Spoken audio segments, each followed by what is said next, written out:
محترم پیارے بھائیو، بے شمار حساس قسم کے لوگ امت کی خیر خواہی کا جذبہ لے کر سردیوں کے دنوں میں سڑک کے کنارے فٹ پاتھ پر سوئے ہوئے لوگوں کو تلاش کرتے ہیں اور ٹھنڈ سے ان کا ٹھٹرنا دیکھا نہیں جاتا تو بیچارے ایسے لوگوں کے لیے بازار سے کمبل خریدتے ہیں،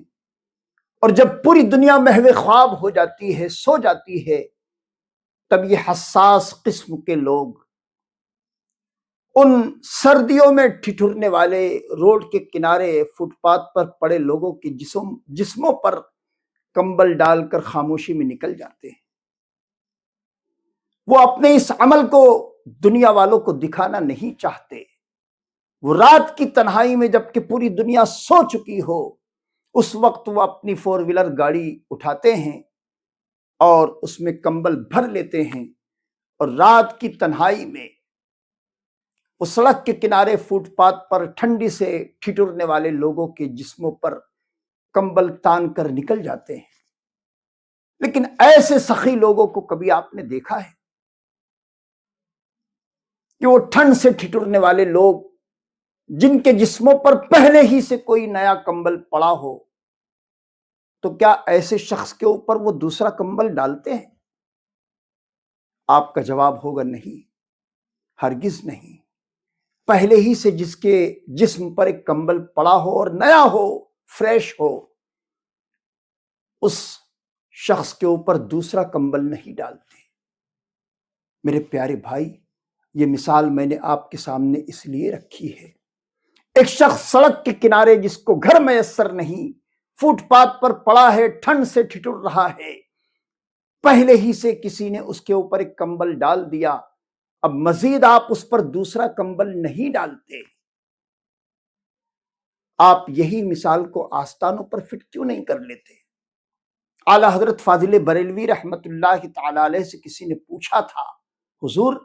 مزارات پر چادر چڑھانا کیسا ہے؟ تو آپ نے فرمایا، چادر صرف ایک چڑھائی جائے، ایک سے زائد نہیں۔ پہلے ہی سے کسی آستانے پر چادر پڑی ہوئی ہو تو جب تک وہ بوسیدہ نہ ہو جائے، پھٹ نہ جائے، تب تک دوسری چادر چڑھانا اسراف ہے۔ میرے پیارے بھائی، جس طرح آپ فٹ پاتھ پر سڑک کے کنارے سوئے ہوئے شخص کے اوپر دوسرا کمبل نہیں ڈالتے، کاش کہ آپ اس مثال کو اپنے ذہنوں میں محفوظ کر لیتے اور آستانوں پر چادر چڑھانے سے پہلے اپنے ہاتھ کو روک لیتے۔ اعلیٰ حضرت فاضل بریلوی رحمت اللہ تعالی علیہ اس سلسلے میں مزید کلام آگے بڑھاتے ہوئے فرماتے ہیں، اگر آپ نے منت مانی تھی کہ میرا فلاں کام ہو جائے گا تو میں فلاں آستانے پر چادر پیش کروں گا، آپ کا وہ کام ہو گیا ہے اور اب آپ منت پوری کرنا چاہتے ہیں، تو آپ ایسے علاقے میں جا کر ایسے غریب شخص کو تلاش کیجئے جس کو سردیوں کے دنوں میں اوڑھنے کو چادر نہ ملتی ہو۔ آپ ایسے شخص کو اس اللہ والے کے نام پر کمبل دے دیں، چادر دے دیں، آپ کی منت پوری ہو جائے گی۔ اے کاش، اے کاش، اے کاش یہ چھوٹی سی مثال ہماری اصلاح کے کام آ جائے، اور ہمارا وہ بھائی جو اپنے آپ کو سنی کہتا ہے لیکن مزاروں پر چادروں پہ چادریں چڑھاتا ہے اور اس کو ایک دینی فریضہ سمجھتا ہے، یقین جانیں یہ ایک دینی فریضہ نہیں بلکہ مجاوروں کی ایجاد ہے، مجاوروں کی بنیاد ہیں، اور اس طرح سے مجاوروں کا کاروبار چلتا ہے۔ براہ کرم اس طرح کے معاملات سے اپنے آپ کو بچائیں اور صحیح معنی میں اپنے آپ کو سنی بنائیں۔ رب تبارک و تعالی مجھے اور آپ تمام کو تادم زندگی مسلک اعلیٰ حضرت کی تعلیمات کو عام کرتے ہوئے سنیت کے علم کو اونچا کرنے کی توفیق رفیق عطا فرمائے۔